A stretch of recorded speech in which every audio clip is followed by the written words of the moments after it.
Hari ini kita jual offer bukan 800, hari ini 500 pun bukan tuan-tuan. Mari dapat tuan-tuan. Bukan 500, hari ini berapa? 300 pun bukan tuan-tuan. Wah, berapa banyak ni nak jual ni. Hari ini tuan-tuan harga special 300, hari ini nak kata harga meletup RM100 pun bukan tuan-tuan. Wah, apa hal ni? Habis berapa subuh dah ramai datang. Hari ini 100 pun bukan. Hari ini saya nak beritahu harga RM50 satu botol pun bukan. Dia ni berapa dia nak jual ni? Hari ini saya nak jual tuan-tuan 50, 40, 30, RM10 pun bukan tuan-tuan. Kita dah pegang wallet dah ni. Berapa ni? RM5 pun bukan tuan-tuan. Hari ini saya nak jual RM1 pun bukan tuan-tuan. Hari ini saya jual 50 sen pun bukan, 10 sen pun bukan. Dia ni main-main ni. Hari ini kita jual satu botol dengan harga 1 sen. Dengan satu syarat, tuan-tuan kena bagi duit 1 sen sekeping. Masa itulah semua dekat rumah banyak duit 1 sen yang kita tak bawa ke mana-mana. Pada kita tak ada nilai, tapi pada ketika itu 1 sen tu besar nilai. Dia cakap dia, walaupun kecil, tapi cara kita memandang isteri kita tidaklah secantik mana, tapi kepakarannya dalam masak mi kolok dan juga A'udzubillahi minasyaitonirrajim. Bismillahirrahmanirrahim. Assalamualaikum warahmatullahi wabarakatuh.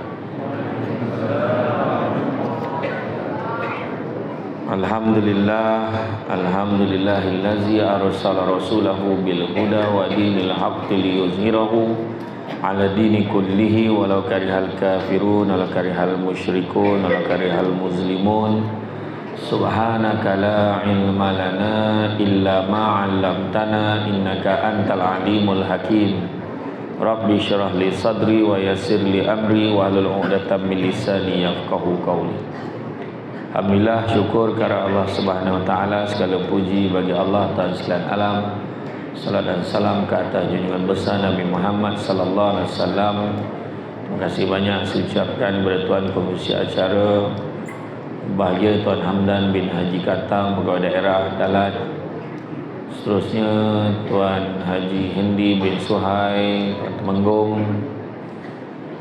Tuan Aini bin Suhaili, Pengurusi Jawatankuasa Masjid At-Taqwa yang juga merupakan wali kota.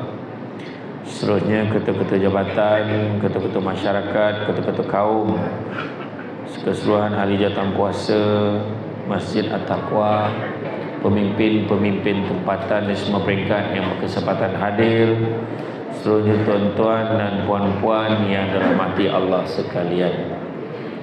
Syukur sangat-sangat malam ini dapat kita bersama-sama dalam program, dalam majlis ilmu pada malam ini. Ramai betul, ramai yang datang. Dan saya difahamkan memang masjid ni setiap malam ramai macam ni.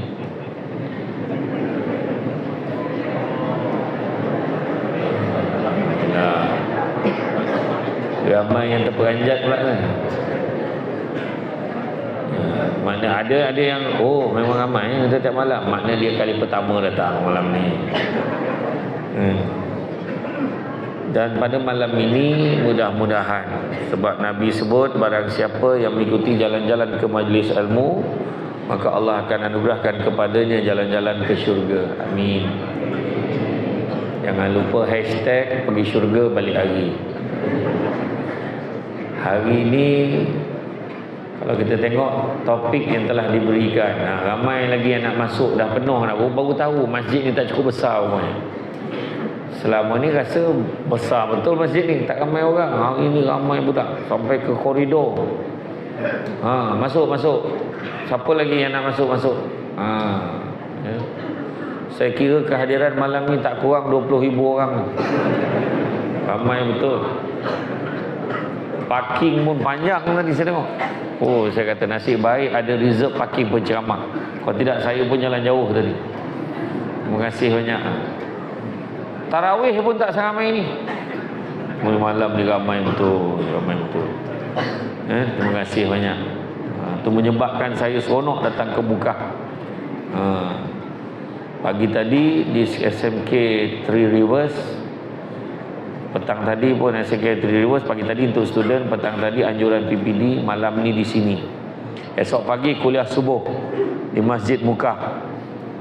Datang ramai-ramai. Saya nak subuh besok ramai macam ni. Kalau tak saya tak nak datang Mukah lagi dah. Datang ramai. InsyaAllah, insyaAllah. Ya. Dan pada malam ini tajuk yang telah dipilih, keluarga bahagia masyarakat sejahtera. Hatiku mengimarahkan masjid. Hati dia nak mengimarahkan masjid, tapi jasadnya kadang tak sampai. Hati dia. Tapi malam ni membicarakan soal keluarga bahagia. Memang banyak cabaran. Banyak cabaran. Siapa sahaja yang berkahwin, semua nak bahagia. Mana ada orang kahwin tak nak bahagia? Aku kahwin ni saja-saja je, tak bahagia pun tak apa. Mana boleh? Semua kahwin nak bahagia. Yang mendoakan pula semoga berbahagia hingga ke anak cucu, hingga ke akhir hayat. Macam-macam doa bagi, kan? Jadi siapa yang kahwin, semuanya nak dapatkan ketenangan, sakinah. Kadang-kadang tak tenang walaupun nama isterinya Sakinah. Kadang dia nak mawaddah, nak kasih sayang, bercinta, tapi rupa-rupanya percintaannya hanya sebelum kahwin saja. Bila dah kahwin, hilang ayat-ayat sawit, hilang ayat-ayat sweet, hilang. I love you, you love me, dah tak ada lagi dah. Hati tercari luka. Macam drama Melayu sekarang. Begitu juga nakkan belas kasihan, simpati pasangan, namanya rahmah. Perasaan belas. Pasangan tak sampai hati melihat kesusahan pasangan, tak sampai hati, maka itulah dipanggil sebagai rahmah. Rumah tangga bahagia, dambaan pasangan yang sudah bernikah. Rumah tangga bahagia tentu tidak dapat terjadi tanpa adanya proses dan pembelajaran dari masing-masing pasangan. 3 perkara tak boleh elak kalau nak bahagia. Pertama, nak bahagia mesti ikut syariat Islam, tak ada cara lain. 1. Kedua, tidak ada pasangan yang kenal pasangannya, melainkan itu adalah merupakan proses berterusan. Dah kahwin 20 tahun pun masih cakap lagi, aku tak faham betul dengan suami aku. Apa yang dia nak lagi? Yang suamimu sama, apa benda lah orang tua ni nak lagi? Sebab proses dia berterusan. Tak ada pasangan yang kenal, melainkan proses itu berterusan. Ketiga, tidak ada pasangan yang suka dirinya dibanding-bandingkan dengan orang lain.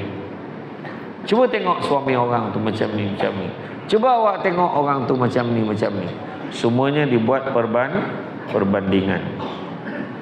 Rumah tangga yang bahagia ada prosesnya, kerana kebahagiaan rumah tangga bukanlah terjadi dalam sekelip mata. Bukan terjadi sekelip mata. Dalam rumah tangga tentu ada ujian.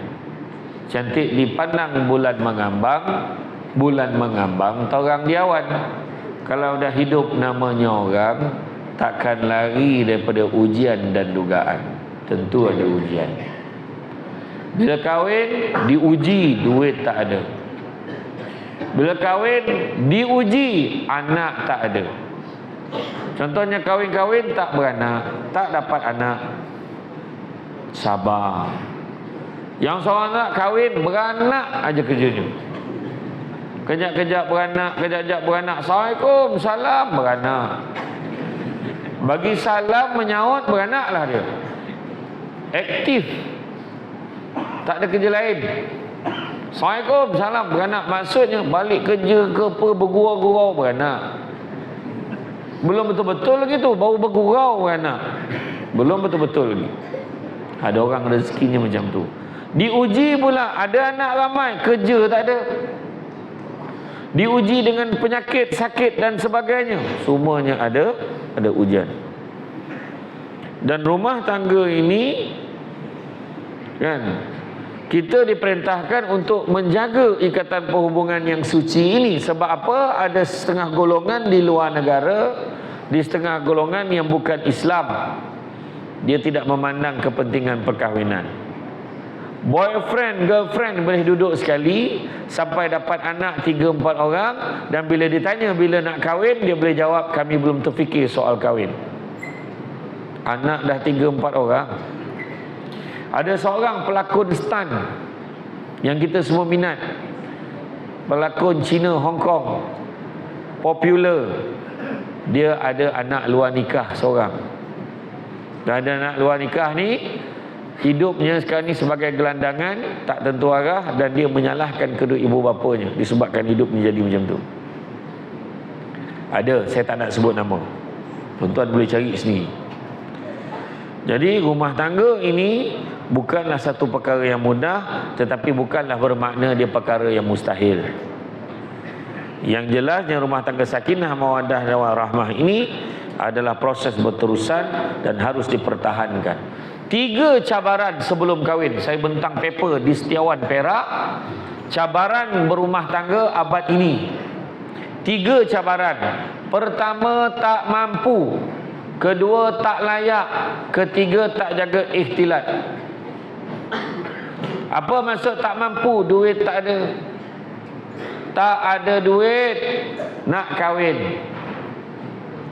Tapi ada orang, walaupun tak mampu, tapi sebabkan dia ni orang baik, ilmunya tinggi, ilmu agamanya bagus, maka mak ayah budak perempuan ni kata, tak apalah, kalau kamu nak kahwin dengan anak kami, kami tak ada masalah.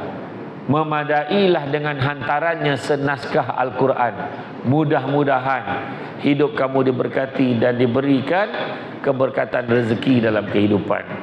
Ada orang macam tu. Tapi ni dah lah tak pandai, tak mampu pula.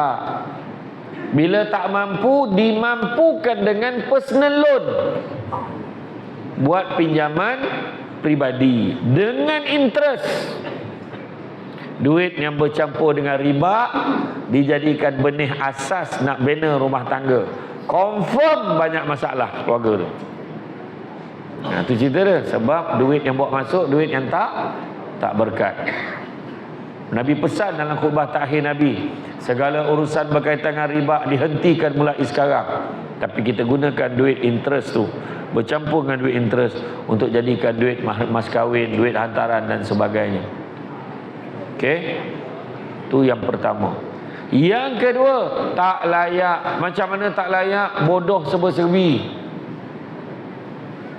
Nabi bagi tahu, kalau kamu nak kahwin dengan orang ni, tengok 4 perkara. Pertama, tengok li jamaliha, tengok kecantikan dia. Kena tengok cantik tak cantik, handsome tak handsome, sebab hidup dengan dia bukan sehari dua. Kalau hari pertama tengok muka ni, ya Allah, ni orang ke tidak ni? Contohlah kan, hari pertama tengok. Tapi jangan risau, jangan kecil hati. Kalau macam tu kesian orang tak lawa. Siapa kata kesian? Sebab lawa tak lawa, handsome tak handsome, subjektif. Ada orang cakap handsome betul dia ni, tapi ada orang cakap itu kau cakap handsome buta apa? Nah, macam tu. Ada orang macam tu. Sebab mata tak sama. Mata tak sama. Kalau tidak nanti kita berebut orang yang sama. Contohnya ada orang cakap Nilofa tu cantik sangat. Pada saya biasa je. Tu yang kita orang tak berebut pun kita bagi laluan pada Piyuris. Contoh kan? Jadi makna kecantikan tu sendiri subjektif. Tengok, kemudian tengok apa? Tengok li nasabiha li hasabiha, tengok keturunan dia, keturunan yang baik-baik ke tidak. Mak ayahnya imam, maknya ustazah, adik-beradik dia semua AJK masjid, contoh. Bagus betul. Kemudian yang ketiga, tengok lima lihat, tengok harta dia, tengok keuangan dia, tengok juga. Dan yang keempat, tengok lidi niha, tengok agama dia. Dan Nabi pesan kalau tak ada pun lah, paling tidak tengoklah dah koma. Bila tanya koma, tak boleh jawab. Darah tak jalan, oksigen tak sampai ke otak. Paling tidak tengoklah agamanya. Sebab bila dengan agama, muka tak lawa boleh hejaz. Tonyoh krim hari-hari, kan, pergi rawatan lurur, ambil mandi basuh muka dengan bunga-bungaan, bercahaya. Keturunannya tak baik, jangan risau. Mungkin dengan tingkat ketaatannya pada Allah dan Rasul, dia dapat melahirkan anak-anak generasi yang baik-baik. Tak ada harta, susah. Mungkin dengan ketaatan pada Allah dan Rasul, Allah murahkan rezekinya. Ada rezekinya. Itu sebabnya kejarlah agama. Jadi nak tengok dari segi agama. Dan tujuan berumah tangga. Kenapa berumah tangga? Sebab apa penting tujuan? Sebab perkahwinan ini adalah merupakan satu ibadah yang terpanjang dalam hidup kita. Masalahnya ramai orang kahwin terlupa untuk letakkan niat yang paling penting. Kenapa kamu nak kahwin? Kebanyakan. Kenapa nak kahwin? Mak bising lah ustaz. Bila lagi nak kahwin? Seorang ibu memang kerjanya bising. Bila kau nak kahwin? Bila kau nak kahwin? Bila kau nak kahwin? Bila dah kahwin? Bila kau nak beranak? Bising juga. Dah beranak, lelaki je nak kau. Bila nak dapat anak perempuan? Dapat anak perempuan, beranak aja kerja kau. Salah juga beranak. Yang seorang tu tanya, kenapa nak kahwin? Kawan-kawan habis semua kahwin, tinggal saya je belum kahwin. Salah niat tu. Seorang lagi tanya, kenapa nak kahwin? Umur saya berapa dah, bila lagi saya nak kahwin? Yang seorang ni, kenapa kamu nak kahwin? Saya nak kahwin sebab geram tengok budak perempuan tu. Lagi teruk. Susah nak jumpa. Bila imam tanya, kenapa kamu nak kahwin? InsyaAllah mam, saya nak kahwin ni kerana Allah. Biasanya yang jawab kahwin kerana Allah ini, biasanya lelaki yang dah kahwin. Sebab dia tak ada jawapan lain. Itu jawapan dia boleh bagi. Orang perempuan memarah. Sampai hati abang buat saya macam ni. Kenapa abang? Kenapa? Kerana Allah. Lepas tak lepas belum tahu lagi. Tapi itulah tujuan yang paling penting. Biarlah jelas kerana Allah Subhanahu Wa Taala. Apa ertinya hidup bersama namun berbeza tujuan. Kalau kita kahwin kerana Allah, sudah tentu suami isteri tidak bergaduh. Kurang pergaduhan sebab semuanya kerana Allah. Kahwin kerana Allah, bersama kerana Allah, didik anak kerana Allah, cari rezeki kerana Allah. Oh senang betul macam tu. Malam ni yang datang semua kerana Allah. Bukan sebab nak selfie. Macam tak boleh jawab ya. Istiqamah daripada tadi. Pegang macam tu. Tak payah pakai tripod pun. Dahsyat betul. Orang perempuan. Mak turun pula. Janganlah turun. Bersetin aja. Betul. Kita ni datang kerana Allah. Dapat pahala. Datang taman-taman syurga. Saya adalah penceramah yang paling memahami audiens saya. Saya tak kecil hati kalau ada sesiapa yang nak tidur dalam ceramah saya. Sebab itu memang dah kelebihan orang mendengar ceramah. Saya takkan marah. Tu kenapa tidur? Saya takkan marah macam tu. Tak ada. Saya takkan marah macam tu. Tidurlah. Terperanjat. Dengan satu syarat, minta tolong jangan berdengkur. Takut nanti ganggu orang sebelah kita. Sebab orang sebelah kita pun nak tidur juga. Tidurlah sama-sama. Ni dah elok rapat-rapat ni tidur. Kan? Ramai betul malam ni. Kan? Tadi saya masa sampai tadi, saya semain di belakang sekali. Yang paling best, ahli jawatankuasa semua keluar tunggu saya sampai. Saya dah ada di dalam. Semua tunggu mana dah sampai ke belum, InsyaAllah saya sampai on time. Maghrib iqamat aja, kalau imam mengatakan Allahu Akbar, Samsul Bak dah ada belakang. Jangan risau. Saya dah siap jamak lah solat isyak sekali tadi. Kan? Jadi nilai-nilai yang perlu diterapkan dalam rumah tangga nak bahagia, niat ibadah. Niat ibadah ini supaya bernikah ni makna kata untuk kita membangunkan akhlak, mengingatkan, menyokong, menghasilkan keturunan dan sebagainya. Dalam rumah tangga ada 5 kunci yang kena ada. Kunci pertama, kunci rumah. Kunci kedua, kunci pejabat. Kunci ketiga, kunci kereta. Kunci keempat, kunci syurga. Kunci kelima, kunci spare.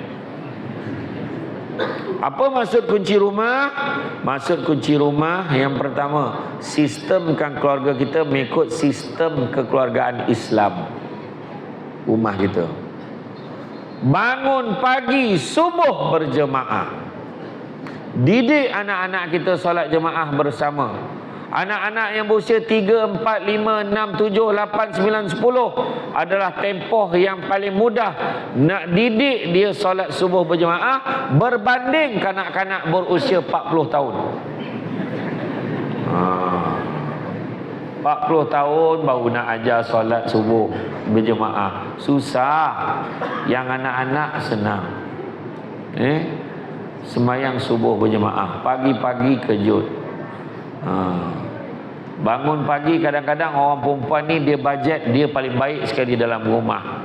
Dia rajin dengan kuliah agama. Bila bangun pagi dia biar je suami dia tidur. Dia pun solat seorang-seorang. Bismillahirrahmanirrahim. Alhamdulillah. Allah. Sami Allah. Dah bagi salam tu.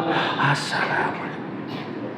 Assalamualaikum. Bila lap tengok suami tak katil. Neraka lah orang tua ni yang musadab.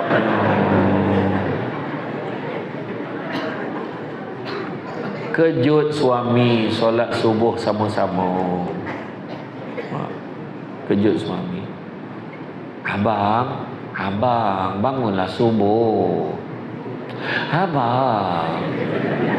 Abang, kalau macam itulah kaedah kejutannya, sudah-sudahnya dua-dua tak subuh. Suami pun tanya, kau ni mengejutkan mengajak ni? Yang faham-faham, tak faham sudah. Habis kejut susah nak bangun Ustaz. Kejut seolah-olah rumah terbakar. Bangun bang, api. Mana api neraka? Kau ni bagi takut aku je lah. Bangun. Solat sama-sama. Suami bangun sebagai role model ni. Solat. Allahu Akbar.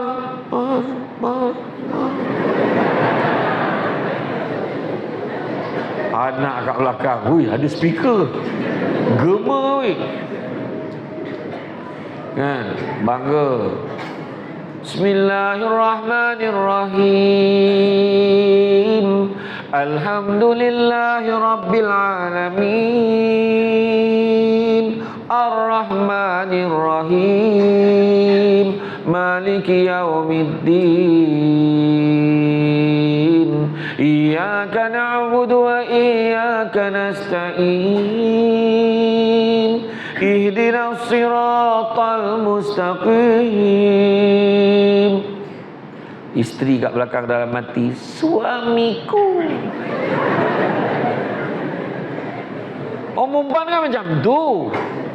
Orang perempuan yang belum kahwin ni nampak lelaki handsome dia, imamku. Nampak lelaki yang tak handsome, pengusi khairat kematian. Driver pen jenazah, macam-macam lah kau. Macam itulah suami jadi imam. Semayang sama-sama dalam rumah tangga. Solat sama-sama, tidur sama-sama, makan sama-sama, jalan sama-sama. Solat sama-sama. Bila dah solat tu doa.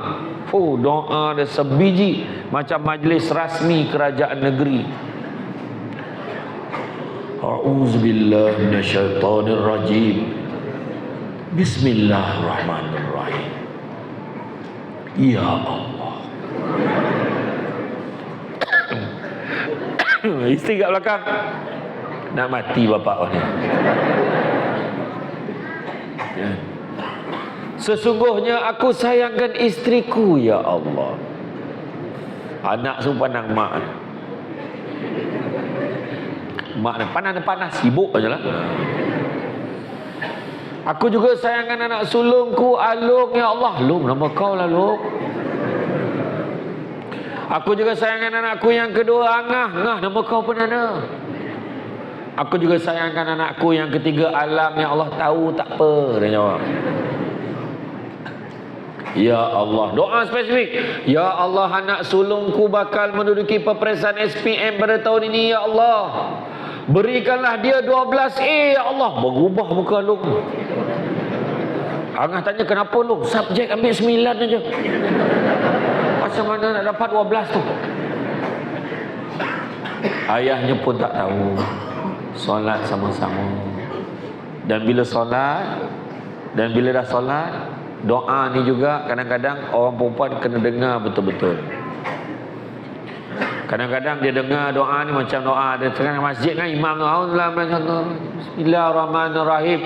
Alhamdulillahirrahmanirrahim. Ya Rabbana kal Agli jala wajgal karimah sultani ridha kawal jannah kami sakhatika wanhaq.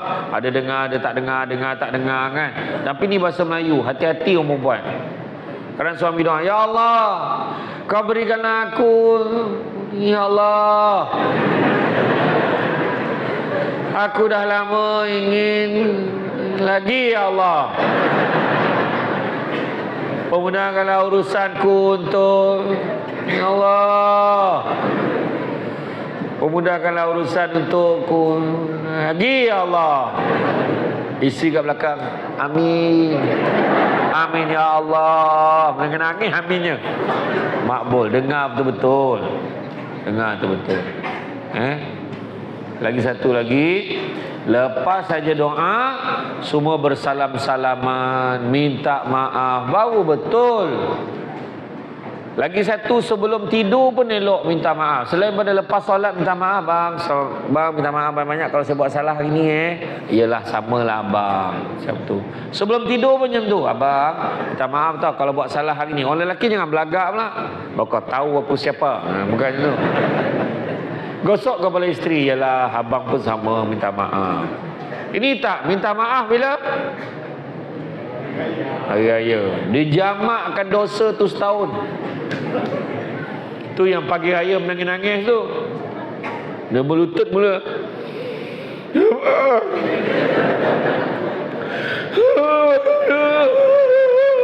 Tak apa benda dia cakap. Apa benda nak aku cakap, aku ampunkan je lah. Jangan, patutnya pagi raya, abang selamat raya, mak saya batin. Macam tu, happy pagi raya. Lepas tu bang, hari tu saya ambil duit abang 1,000. Suami pula nangis.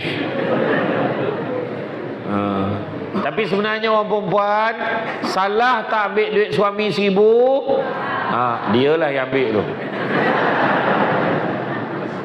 Siapa kata tak salah? Minta dengan suami dulu. Nak suami pula wali kota. Suaminya timpan duit AJK masjid. Kau main ambil aja 1,000, shot duit masjid.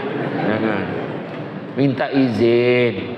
Melainkan dalam hal-hal tertentu, keperluan rumah, suami kedekut payah nak bagi duit belanja, yang itu Nabi kata boleh, tapi itu pun ambil sekadar keperluan. Tahu? Macam tu. Make up tak masuk keperluan. Maskara tak masuk dalam keperluan. Tak masuk. Solat sama-sama. Makan sama-sama, ini pun masalah kadang-kadang. Beli meja mahal, meja marble. Beli meja untuk 10 orang, tapi makan berdua je. Anak-anak, nanti dulu, nanti mama suap. Duduk tepi, nanti berterabur. Kadang-kadang baik tak payah beli meja mahal kalau tak boleh makan sama-sama. Orang dulu-dulu sibuk macam mana pun, malam mesti makan sama. Betul tak? Sekarang I sibuk lah, I kan DO. Contoh saja je bagi contoh. Penceramah Sri pun berapa malam dah tak makan kat rumah. Iya kan, sibuk sangat. Tapi makan sama-sama bila ada peluang. Makan sama-sama. Bila makan sama-sama, anak minta lauk, ayah nak ayam tu sikit, cubit letak dalam pinggan anak, dapat pahala lebih besar daripada bagi makan anak orang lain. Faham? Pinggan dan cawan ketua keluarga mesti beza daripada orang. Pinggannya mungkin cantik, kemas, besar. Cawannya besar, tinggi, siap alas. Kena ada alas. Yang ini tak ada alas. Contoh, dah 2 masjid dekat Mukah tak ada alas. Contohlah, tak apa, ni contoh. Bila ada alas, maknanya bila kita bagi dekat suami, jemput minum bang. Nampak? Daripada jemput minum bang.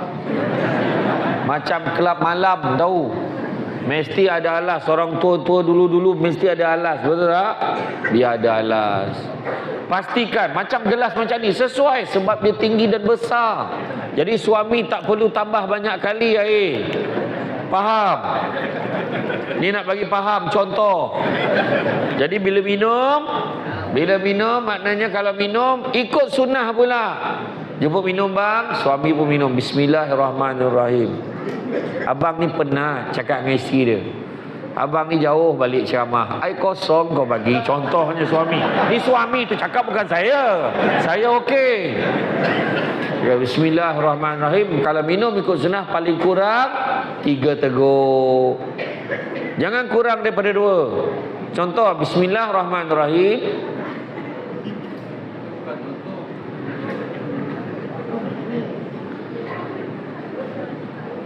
Lebih tak apa, jangan kurang.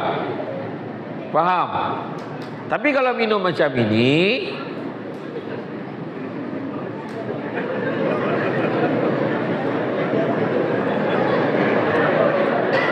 itu tak dapat pahala sunnah. Tapi puas hati aku. Jadi makna kata minum gelas je lain pada. Tapi janganlah lain sangat. Pinggan suami kita bagi besen. Itu ayam dengan itik aja tahu. Faham? Ketiga, tidur sama-sama. Mustahak. Saya yang muda-muda saya tak risau. Yang tua-tua ni kadang-kadang dia halau suaminya keluar, pergi tidur luar, sibuk aja. Suami tu datang pegang isteri, nak mati ke? Ya Allah. Tidur sama-sama. Tua buat cara tua. Lagi tua manusia tu lagi manja. Peluk. Apa yang takut? Takut Ustaz, nanti umur 65 mengandung lagi. Apa benda ni? Halah. Mana AJK kita yang seorang tu, dia mabuk, mengandung lagi. Tak apalah, dah rezeki. Tua-tua 65 mengidam cari mangga dengan dabai. Contoh. Kadang-kadang orang lelaki yang muda-muda pun ada juga yang mengadu. Isterinya tidak melayan suaminya dengan baik. Suami dekat luar gagah ni, pangkat tinggi, garang, ganas, tegas. Tapi dalam bilik macam minta sedekah.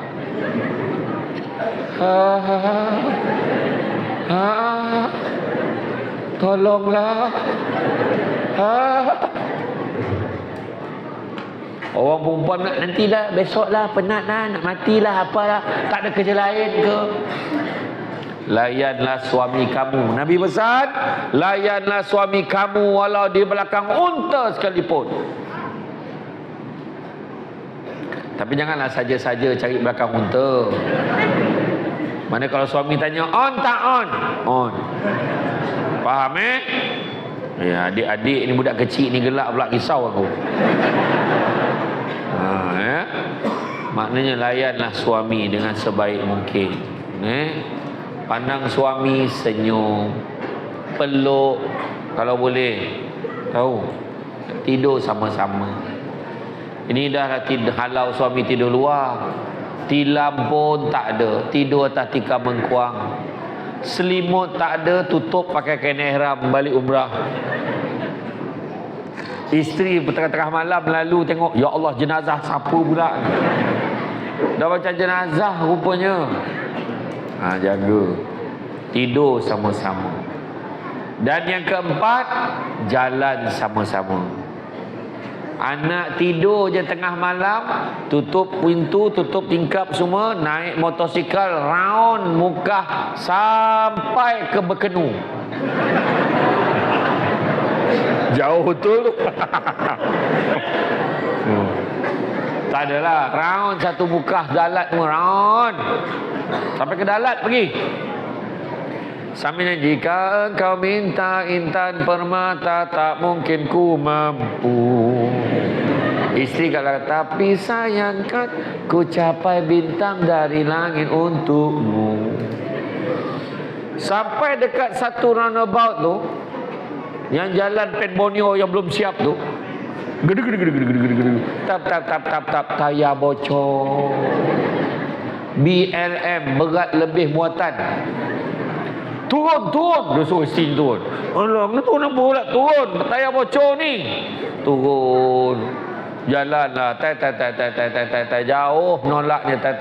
Yang bini ni jalan belakang penatnya. Berat kepala pakai helmet. Buka helmet. Buka pula tudung. Rambut kembang. Kanan di kanan. Sampai dekat kampung ni lalu semua orang jiran nampak semua tutup tingkap, tutup pintu, tutup.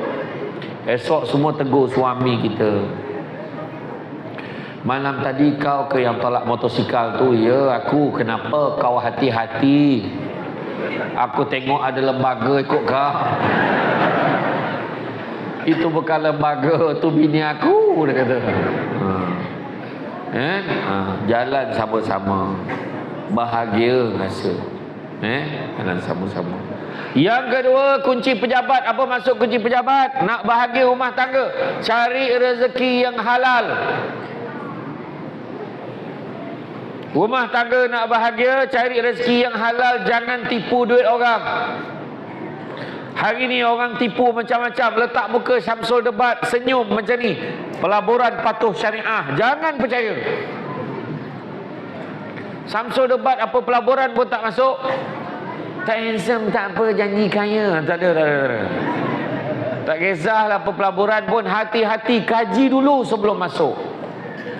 Hari ni orang bukan tipu pelaburannya, pergi umrah pun tipu orang. Hari ni ada yang tipu sampai dekat airport Sibu, sudahnya tawaf di airport saja. Petang tu dah sampai dia dekat kampung Oya ni. Dah sampai dia di Oya. Hai, kau tak pergi umrah ke? Balik hari je. Bukan balik hari dah kena tipu. Ataupun dah sampai dekat airport, dengar taklimat daripada travel agent macam ni. Semua kena ingat ya, kita pergi umrah ni untuk ibadah. Kadang-kadang akan ada ujian, ada dugaan. Kena sabar banyak-banyak. Itu salah satu tanda hotel kau bertukar. Hotel yang dijanjikan tak ada. Itu semua banyak orang tipu. Kumpul duit bukan senang kan? Kumpul duit bukan senang, tapi rupa-rupanya ada pihak tak bertanggungjawab menipu. Hari ni jangan tipu orang, duit tak berkat. Apa Nabi pesan? Barang siapa yang membenarkan benda-benda haram masuk ke dalam perutnya, Nescaya malaikat di langit dan di bumi akan melaknatnya selama sesuai selagi mana benda-benda haram itu ada di dalam perutnya. Nauzubillah, minta jauhkan. Dan barang siapa mati dengan keadaan benda-benda haram itu ada di dalam perutnya, bersaksilah yang dia akan menjadi bahan bakar untuk api neraka. Nauzubillah, minta jauhkan. Jangan cari rezeki yang halal. Biarlah kita, duit kita taklah sebanyak mana, tapi dengan duit kita yang tak banyak mana tu, kita dengan family hari-hari pergi masjid. Biarlah tak sebanyak mana, tapi anak-anak kita semua jadi anak yang soleh solehah. Daripada duit banyak, anaknya bodoh melantun-lantun, buat apa? Macam-macam hal perangai dibuat. Saya cakap tadi ada 3 ujian orang sebelum kahwin kan. Tak mampu, tak layak. Ada satu lagi, ikhtilat tak jaga. Ikhtilat tak jaga tu maksud apa? Sebelum kahwin bebas sangat hubungan ke sana kemari. Jumpa macam-macam lelaki, jumpa macam-macam perempuan sebelum kahwin. Dan akhirnya berlaku perkara-perkara tidak diingini. Dan hari ini zaman dunia tanpa sepadan, dasar langit terbuka, maklumat itu boleh bocor setelah kahwin. Benda ni banyak mendatangkan masalah dalam rumah tangga. Lepas 10 tahun kahwin baru tahu, tersebar pula gambar isterinya pernah bersama dengan orang lain, ada orang ambil gambar pula. Ya Allah, banyak berlaku sekarang. Hati-hati. Itu sebabnya sekarang ni jangan tipu orang. Satu lagi, jangan tipu orang. Yang kedua, cari rezeki yang halal. Nabi pesan apa? Cari rezeki yang halal, kerana sesungguhnya halal itu cukup buat kamu, Nabi kata. Dan Nabi sebut, anak-anak Adam kalau diberikan 2 lembah emas, dia akan minta lembah yang ketiga, tak pernah cukup. Maknanya dalam hidup kita jangan sibuk nak kerja kaya. Sebab apa? Kalau kerja kaya sampai bila pun tak kaya. Ya ke? Ya. Tanyalah orang kaya tu. Orang yang dah kaya tu pun sibuk lagi cari duit. Apa pasal? Sebab tak cukup. Rumah besar dah. Ada orang tu boleh gagu kepala. Kenapa bang? Dalam bank tinggal 10 juta. Kau tak rasa nak bunuh kau orang tu? Cuba cakap. Sebab dia dah terbiasa dalam akaunnya ada 100 juta. Tiba-tiba tinggal 10 juta, dia rasa susah sangat hidup. Ni realiti hari ni. Cuba kalau hari ni dengan ini diumumkan pada semua yang mendengar ceramah malam ni, contoh. Diumumkan semua yang dengar ceramah malam ni yang duduk di bahagian dalam sahaja, yang kat koridor tak dapat.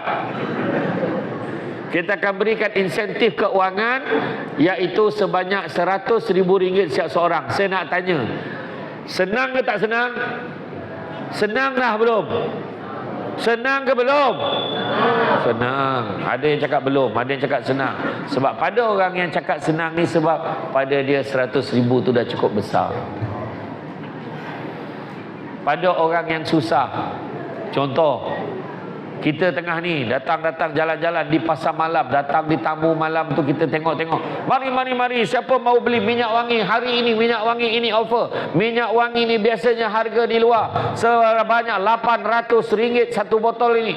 Hari ini kita jual offer bukan 800, hari ini 500 pun bukan, tuan-tuan. Mari dapat, tuan-tuan. Bukan 500, hari ini berapa? 300 pun bukan, tuan-tuan. Wah, berapa banyak ni nak jual ni.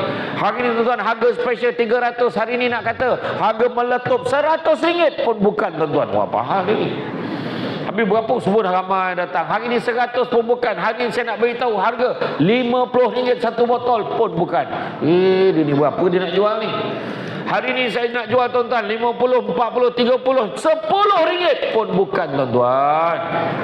Kita dah pegang wallet dah ni. Berapa ni? RM5 pun bukan, tuan-tuan. Hari ni saya nak jual RM1 pun bukan, tuan-tuan. Hari ni saya jual 50 sen pun bukan, 10 sen pun bukan. Dia ni main-main ni. Hari ni kita jual satu botol dengan harga 1 sen, dengan satu syarat, tuan-tuan kena bagi duit 1 sen sekeping. Masa itulah semua dekat rumah banyak duit 1 sen yang kita tak bawa ke mana-mana. Pada kita tak ada nilai, tapi pada ketika itu 1 sen tu besar nilai. Dia cakap dia. walaupun kecil, tapi cara kita memandang isteri kita tidaklah secantik mana, tapi kepakarannya dalam masak mi kolok dan juga lasat Sarawak. Nampak? Isteri kita mungkin tidaklah secantik mana, tetapi dia pandai memakai pakaian yang menyebabkan kita geram melihatnya. Suami kita tidak setampan mana, tetapi ayatnya yang sweet itu menyebabkan kita teringat-ingat pada suami kita. Pergi ke kedai makan, dia belanja kita makan, suami belanja makan, hari ini kita makan ikan siakap 4 rasa. Pernah makan ikan siakap 4 rasa? Orang perempuan, pernah tak? Biasa makan berapa? 3. Orang perempuan memang macam tu. Masam, masin, manis. Rasa keempat, orang lelaki saja rasa waktu bayar nanti. Lain macam rasanya. Rasa lain macam adalah rasa yang keempat. Kita ingat walaupun isteri kita macam tu, ada kelebihan-kelebihan dia. Hargai, itu yang penting. Dalam hidup jangan sibuk kejar kaya, tapi kejarlah bahagia. Kerana satu hari nanti kita akan sedar, bukan semua perkara boleh dinilai dengan harga. Keluarga bahagia, masyarakat sejahtera. Isteri kita pandai masak, sampaikan kampung ni pun panggil dia untuk jadi ketua tukang masak. Kadang-kadang buat majlis baca Yasin, doa selamat, minta isteri kita yang masakkan untuk OJK masjid, untuk jamuan malam tu. Contoh, ada kelebihan. Nak azan dulu? Azan. Kita berhenti sejak azan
Okey, kita sambung Jadi mana kata dari segi mencari rezeki, cari rezeki yang halal. Yang halal itu cukup buat kamu. Dan begitu juga kalaulah kita mencari rezeki, Nabi juga pesan, manusia yang paling kaya adalah manusia yang merasa cukup dengan apa yang dia ada.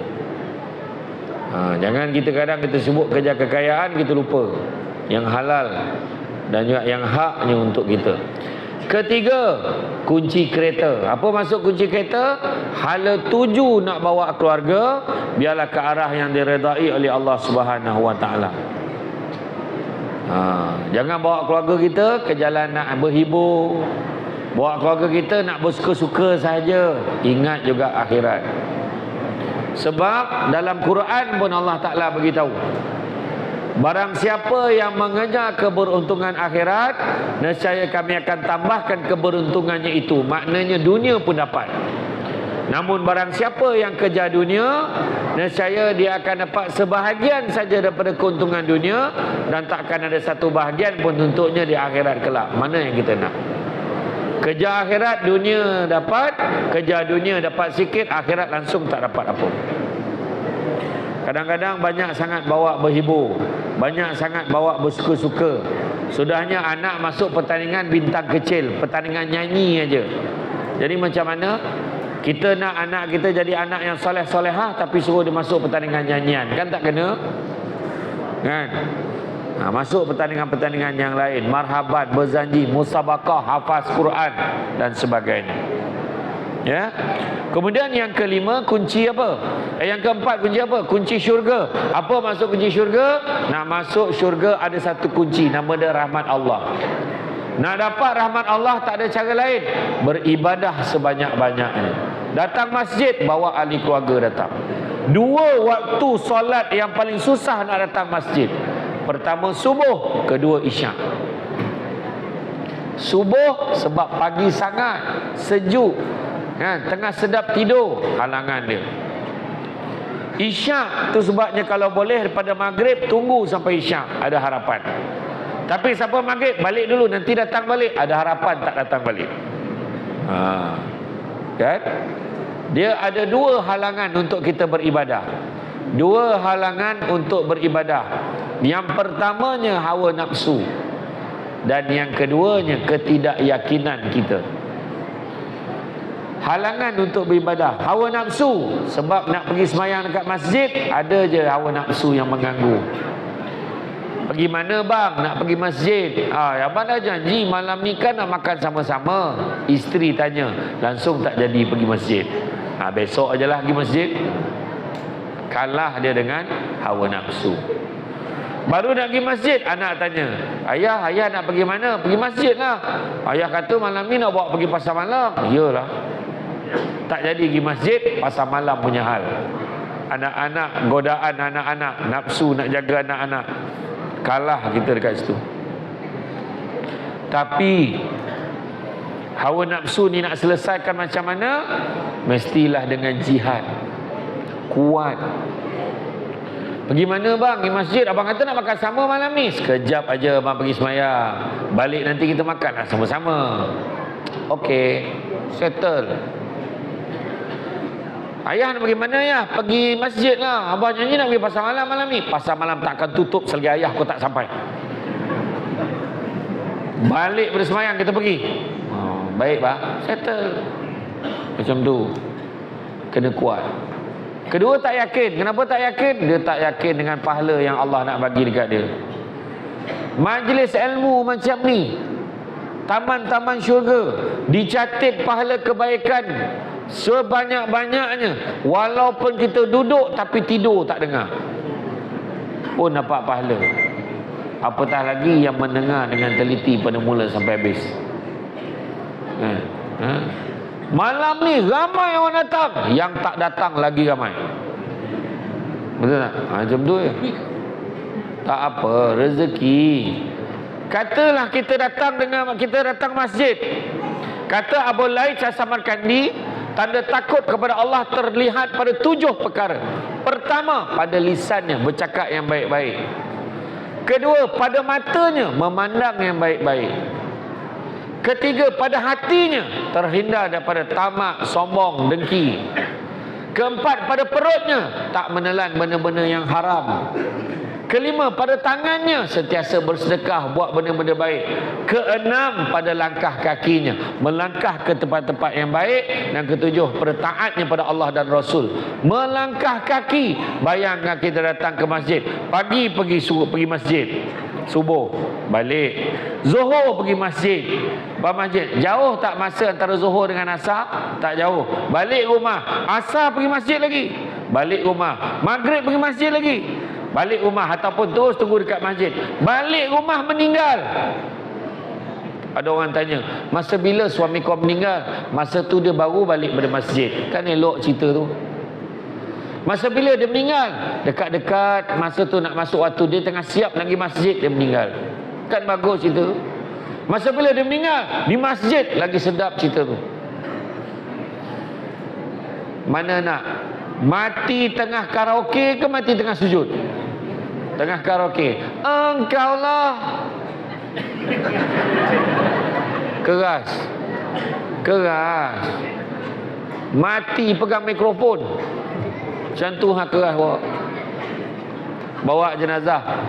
Puas dah yang bunuh jenazah. Bismillahirrahmanirrahim. Ya Allah, tolonglah. Mikrofon tu puas nak tanggal. Matinya, legendanya mati dengan mikrofon. Satu kampung heboh cerita. Tengah karaoke, mati pegang mikrofon.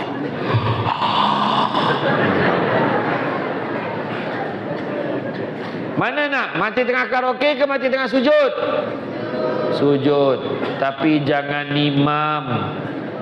Kalau imam meninggal tengah sujud, huru-hara makmum. Allahu Akbar. Nafas terakhir. Yang makmum kat belakang, lamanya sujud. Allah. Yang seorang tu siap tinjau. Belum lagi weh. Yang seorang tu dah tak tahan, dia tanya sebelah, "Woi, apa? Lama sujud." Yang seorang cakap, "Woi, dalam sembahyang tak boleh cakap." Yang seorang kat sebelah tu, "Nasib baik aku tak cakap." Sama juga cakapnya. Wih, kita dah batal lah solat, kita banyak cakap. Yelah, tengok imam, usik imam rebah. Ya Allah, setahun tak habis cerita imam meninggal tengah sujud. Ini meninggal tengah tengok cerita yang bukan-bukan dekat dalam phone. Yo, astagfirullahalazim. Ya Allah, ya Allah, dah tua tengok cerita Blue. Lepas tu terperanjat, Allah jatuh, handphone pun jatuh, tapi video tak berhenti. Anak tengok, ayah kenapa ya? Tengok handphone, buyuk.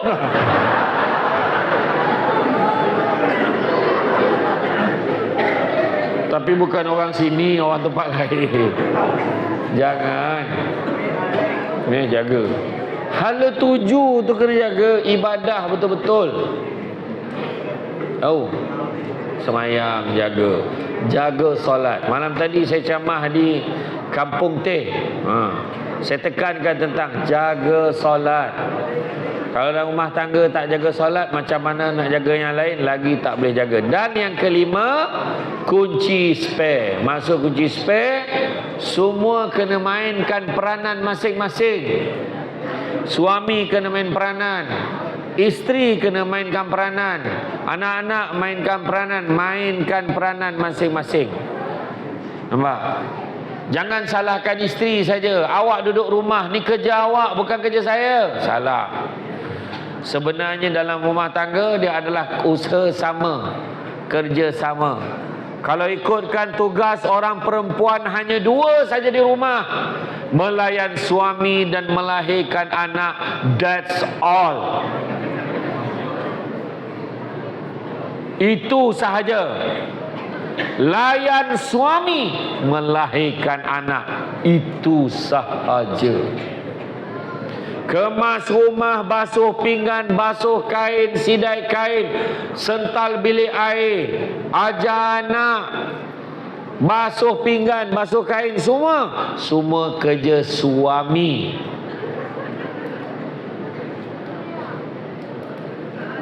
Orang perempuan tengah happy, orang lelaki tengah tak puas hati. Iya. Balik nanti isteri pun tanya suami, bang dengar tak Macam Asam Serbat tadi yang pasal tanggungjawab isteri apa? Tanggungjawab suami apa? Ingat tak tadi? Oh abang time tu abang terlelap tu, abang tak perasan sangat. Cuma ni dengan cuma orang lelaki yang keluar bekerja, kebiasaannya orang perempuan lah yang menanggung tugas suami. Ingat ya, menanggung tugas suami. Maknanya tu sepatutnya kerja suami, tapi orang perempuan dengan ikhlas hati tolong, maka orang lelaki kena hargai. Ni kenapa rumah sepah? Ni kerja kamu. Selesaikanlah, kemaslah rumah. Dia marah isteri. Salah. Tapi patutnya kata, lah bersepah rumah, kesian isteri abang tak sempat buat. Suami tolong kemaskan. Faham? Kalau nampak rumah kemas, puji isteri. Orang perempuan ni makanan ni bukan di sini, di sini. Kena puji telinga dia. Bagusnya isteri abang kemas rumah. Abang pun tak dapat kemas rumah macam ni. Tak ada apalah bang, tapi dalam hati gembira. Cantiknya isteri abang. Ada tu. Puji isteri. Penting. Rumah tangga ni adalah kerjasama. Penting kena faham. Jangan salahkan suami, jangan salahkan isteri. Semua orang tak ada yang sempurna. Dalam kehidupan kita bermasyarakat, buang penyakit-penyakit dalam hati. Buang tamak, kongsi tak apa. Faham orang perempuan? Jangan tamak, kongsi tak apa. Faham tak orang perempuan? Faham tak? Ada beza faham dengan setuju. Saya tanya faham tak faham? Faham. Setuju tak? Tak. Tengok. Orang perempuan ni dia tak mencuri, dia tak membunuh, dia tak menipu, tapi ada satu perkara dia tak boleh buang dalam hati dia, sangka buruk. Bila saya kata jangan tamak, kongsi tak apa. Contohnya, kalau jangan tamak, kita contoh ada makanan dekat luar kejap lagi. Jangan tamak, ambil sikit-sikit aja, ramai malam ni. Itu maksud saya. Faham? Jangan tamak. Kongsi tak apa, sedekah tak apa. Jangan sangka buruk. Satu lagi, suami kata ya, boleh tak? Boleh bang. Abang ingat abang nak macam ni, okey je. Tolong sign. Suami suruh sign, kita sign. Faham tak? Boleh tak sign? Boleh tak? Tengok tu, tak ada ajar, jangan sangka buruk. Suami nak transfer tanah nama kita. Susah orang perempuan ni. Kan? Tapi jangan tak baca dulu baru sign tau. Baca dulu. Jangan kita sombong. Jangan sombong nak belagak dengan apa. Tengok masyarakat tak payah sombong-sombong. Malam ni saya datang, saya tengok tak ada pun. Mereka yang berpendapatan 5,000 ke atas semayang di saf pertama sampai saf 4. Yang lain cuma B40 belakang. Mana ada, tak ada. Tengok tu dekat dalam banner tu. Muslimin dan muslimat dijemput hadir. Mana dia tulis? Yang tak kemampuan jangan datang. Semua berbayar. Tak ada. Sama aja kita.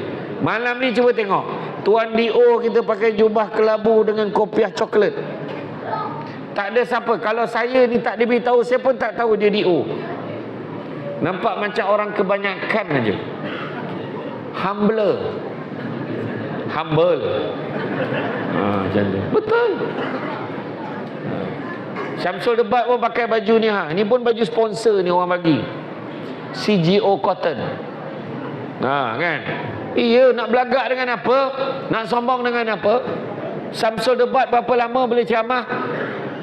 Sebelum ni ada je aku ceramah kat Sarawak, tapi masa tu belum Samsul Debat lagi. Kau peduli pun tidak kat aku.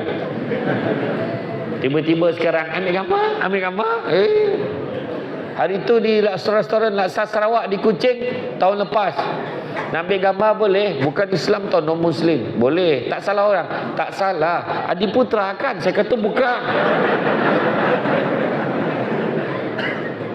Iya, tak tipu. Tanya tim saya, semua tahu. Macam tu lah dia cakap. Dia salah orang. Tapi ambil je lah gambar.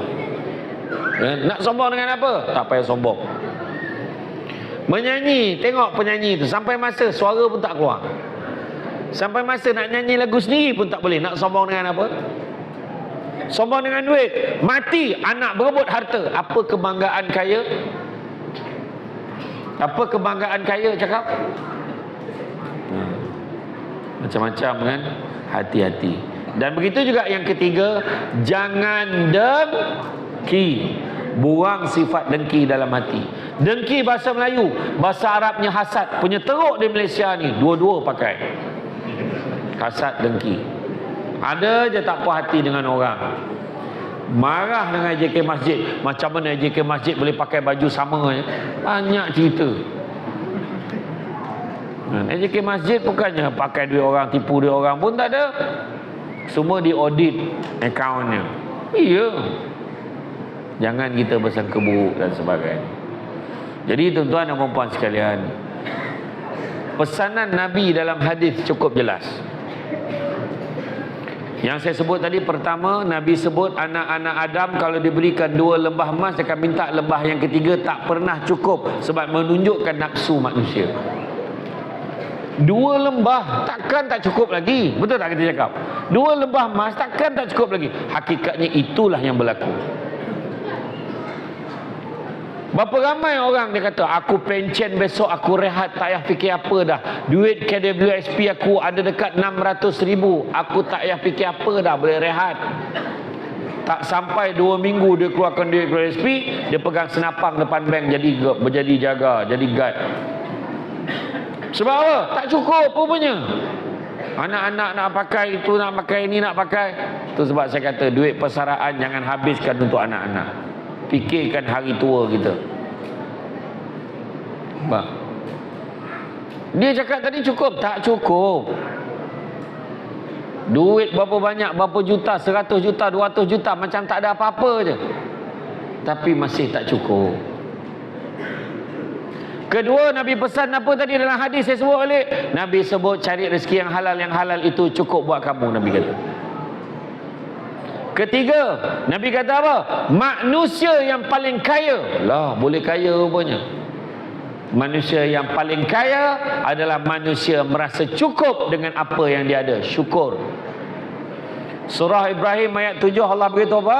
La in syakartum la azidannakum wa la in kafartum inna azabi lasyadid. Kalau kamu syukur, aku lipat gandakan nikmat kamu. Tapi kalau kamu kufur, azabku amatlah pedih. Itu sebab kena syukur. Kenapa manusia tak syukur? Datang satu lagi hadis Nabi. Nabi kata apa? Tangan yang di atas lebih baik pada tangan yang di bawah, Nabi kata.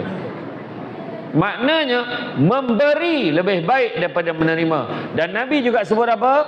Banyak kalah melihat yang di bawah daripada melihat yang di atas. Kerana dengan melihat yang di bawah, kamu akan lebih bersyukur dengan apa yang kamu ada.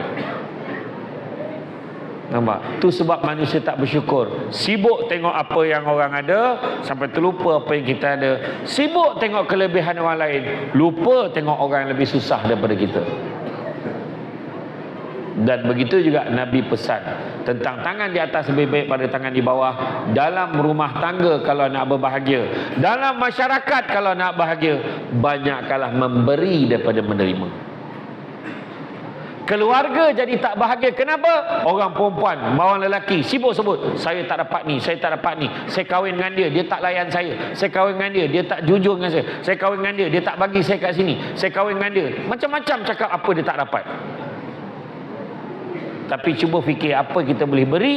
Bila kita beri, lebih baik pada menerima. Jangan risau, kita akan terima macam-macam lepas kita beri. Macam tu juga perempuan. Jangan komplain. Saya kahwin dengan awak ni tak dapat penggelang emas. Saya kahwin dengan awak ni tak dapat ini, tak dapat itu, tak dapat ini. Sabar. Tuhan akan bagi lebih baik lagi pada itu bila kita memberi, memberi dan memberi. Tanya pada ibunda yang ada ni. Ibu-ibu yang ada dalam masjid ni, anak-anak semua dah besar-besar. Anak-anak kirim duit setiap bulan. Anak-anak bagi duit belanja. Anak-anak bagi telekong Siti Khadijah. Anak-anak bagi duit, bagi kereta, bagi macam-macam kadang-kadang. Sebab apa? Sebab masa muda dulu ibu-ibu ni tak pernah fikir pasal terima, sibuk fikir apa dia boleh beri pada anak-anak. Hari ni anak bagi balik pada dia. Betul atau tidak? Betul saya kata. Itulah rahsia kebahagiaan yang sebenar-benarnya. Banyak kalah memberi daripada menerima. Macam tu juga AJK Masjid. AJK Masjid, apa yang dia dapat? Apa untung AJK Masjid buat program? Tak ada untung, keluar belanja lagi banyak. Bayar penceramah lagi, saja sebut. Bagi penceramah lagi, bagi makan lagi, bagi orang datang lagi. Nak pasang skrin tu semua, ingat free, kena bayar. Banner ni tempah kena bayar. Tetapi itulah yang lebih membahagiakan. Bila memberi, memberi dan memberi. Sabar je ke masjid. Pedulikan mulut-mulut negatif masyarakat. Duit banyak, program tak ada. Jawab aja, program banyak, kau yang tak ada. Cakap macam tu. Itulah dia keluarga bahagia, masyarakat sejahtera. Hati mengimarahkan masjid. Datang masjid selalu, insya-Allah hati tenang. Dan nak bagi tips, kalaulah nak murah rezeki macam mana ustaz, tengah susah sekali ustaz, Nabi pesan, siapa yang nak dimurahkan rezekinya jangan tinggalkan dua amalan ini. Yang pertama, solat sunat 2 rakaat sebelum subuh. Dan yang keduanya, jangan tinggalkan sedekah subuh. Apa susah? Ambil nombor akaun masjid, simpan dalam phone, setiap pagi transfer nombor akaun bank mana? Masjid, Bank Rakyat, nombor sekian-sekian 05012 bla bla bla bla. Lepas tu tujuan Masjid At-Taqwa Masjid At-Taqwa Jaya, At-Taqwa Oya. Berapa apa descriptionnya? Doakan saya kaya. Oh, kau main lagi. Amount RM1. Alah, itulah masalahnya. Tak apalah, janji ada. Sedekah, jangan tak sedekah. InsyaAllah berubah hidup kita. Siapa yang tengah pening kepala sekarang banyak masalah, dua ni jangan tinggal. Solat subuh 2 rakaat tu, 2 rakaat solat sunat sebelum subuh, dan sedekah subuh jangan tinggalkan. InsyaAllah murah rezeki. Okey, jadi saya faham signal-signal tu, saya faham. Cara pandang tu, bila dah bergalih-galih tempat duduk sekejap macam ni, sekejap macam ni tu, saya faham. Ketuk-ketuk lutut, saya faham. Saya bukannya buta, saya nampak. Saya cuma bila nampak tu saya pandang tempat lain. Nampak tempat saya tempat lain. Terima kasih banyak. Siapa yang tidur, kejutkan. Ada yang tidur tak? Tak ada, bagus. Malam tadi saya dah hajar dah dekat Masjid Kampung Teh. Doa hilang ngantuk. Baca ni segar mata. Doa dia senang je. Wabil lahil taufik wal hidayah. Wassalamualaikum warahmatullahi wabarakatuh. Baca doa tu tegak. Dah habis tu, bangun dia. Saya belum baca lagi, baru ajar baru. Ya, jadi itu saja tuan-tuan dan puan sekalian. Mudah-mudahan kita berusaha. Sebab keluarga ni amanah, kena jaga. Nak pula ketua keluarga orang lelaki sebagai ketua keluarga, kena jaga amanah ni sebaik-baiknya. Pimpinlah keluarga kita, kan? Pimpinlah keluarga kita ke arah yang diredai oleh Allah Subhanahu Wa Taala. Nabi suruh kita apa? Berbuat baiklah pada keluarga kamu, dan sesungguhnya aku yang paling baik sekali terhadap keluarga aku. Itu Nabi kata. Buat baik pada keluarga kita. Jadi cukup sekadar itu tuan-tuan dan sekalian.